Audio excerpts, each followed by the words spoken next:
Visualizing your desired reality from all dimensions of the mind.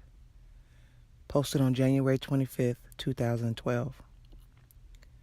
When you have achieved some stability in your being by allowing the momentum of negativity in the mind to reduce in intensity, mostly through relaxed awareness, you can start working more easily with dissolving specific resistances you have with respect to your desired realities. As you let go of identification with negativity with time, you can clearly understand your true desires sieving it out from the false desires that you thought you needed out of some negative or lackful thinking. This is what clear-mindedness is all about. To be clear-minded is essential to allowing desires to take shape swiftly, because it means you are no longer conflicted within yourself or contradicting yourself out of some deluded thinking. It's common for a brain to desire something that the heart doesn't want for itself. The brain does this out of some limited or negative conditioning or perceptions it gathers from its life experience. This is what I would call a false desire.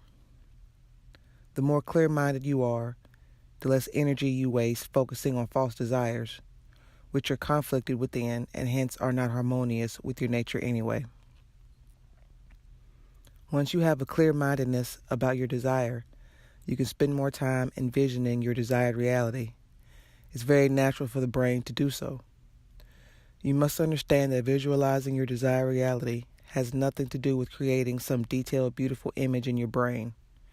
Not all brains are even capable of working with images so well. Some brains are more auditory or tactile. And holding it, or some forced technique like that. Some techniques are unnecessary and amount to nothing more than straining your brain's faculties.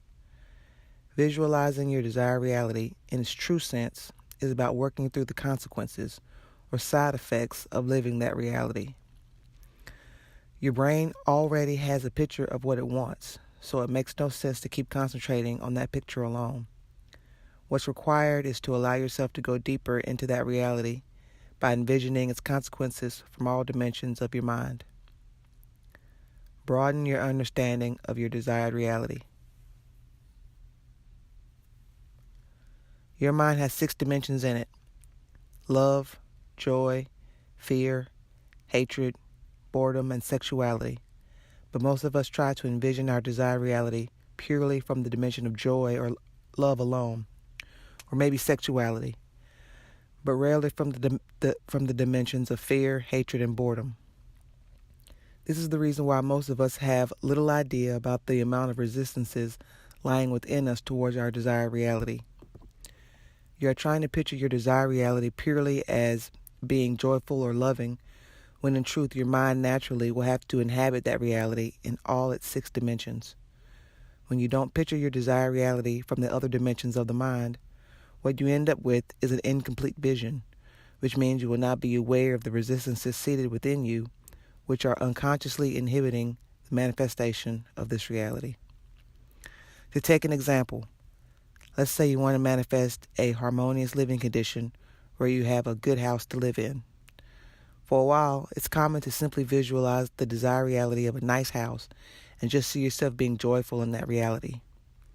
But if you restrict your visualization to this dimension of joy alone, you never get the whole picture. In reality, when you do manifest the house, you will be joyful, but there will also be other dimensions playing out like boredom, fear, and hatred in several ways. For example, in this new house, you can fear security. You may hate maintaining it, and you will feel bored once you are done with all the arrangements. This is how your desired reality will look realistically when it manifests. It won't just be a place where you are hopping with joy all day long. No physical reality is ever going to have only one dimension of your mind active. It's always going to manifest aspects of all the dimensions. The mind shies away from exploring the low vibrations. The problem is that an unconscious mind is never willing to explore dimensions of fear, hatred, or boredom to any large extent. It's immediately scared of the low states and always tries to visualize purely on the high states alone.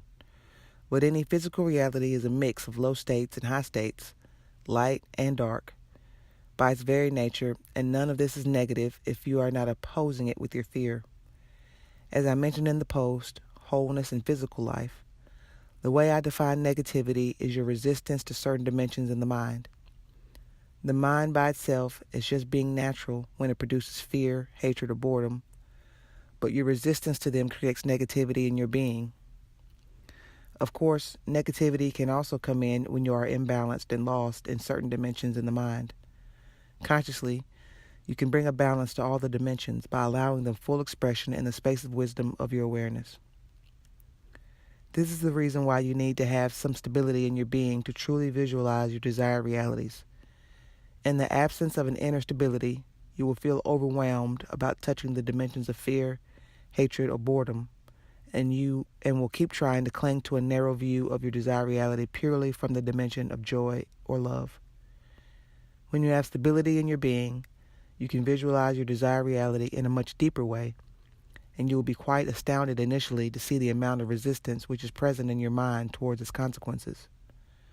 When you bring a realistic view of the things you may hate or find boring or fearful in your desired reality, the resistances within start showing up thick and fast. This is a good thing, because now they are out in the open, and hence they can be dissolved in the light of your awareness. Exploring the consequences of a desired reality. When you start visualizing your desired reality at a greater depth, you would unearth several consequences that your mind may have fears about. For example, the mind is never very comfortable with change and wants to cling to the familiar, and this is the first fear that you will encounter. After that, there will be several practical consequences that you will need to encounter in your new reality, which the mind may not feel ready for. The more you allow yourself to keep observing the fears of the mind, the more they dissolve in force. But first it's required to get these fears in the open so that you are no longer in denial by suppressing them.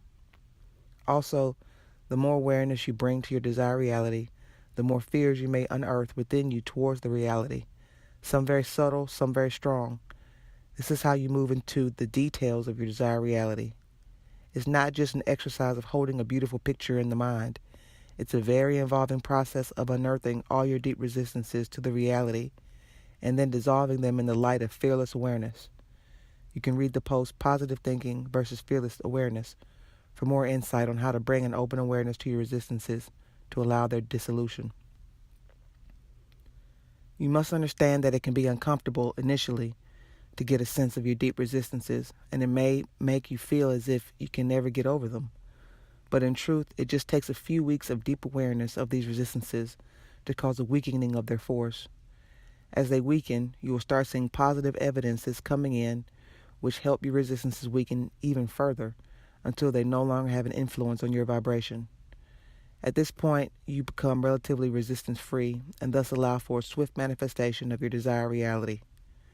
Manifesting your desired realities is an expression of your potential as a creator that you are, since you are an extension of life energy, and it's a movement towards inner growth, maturity, and expansion.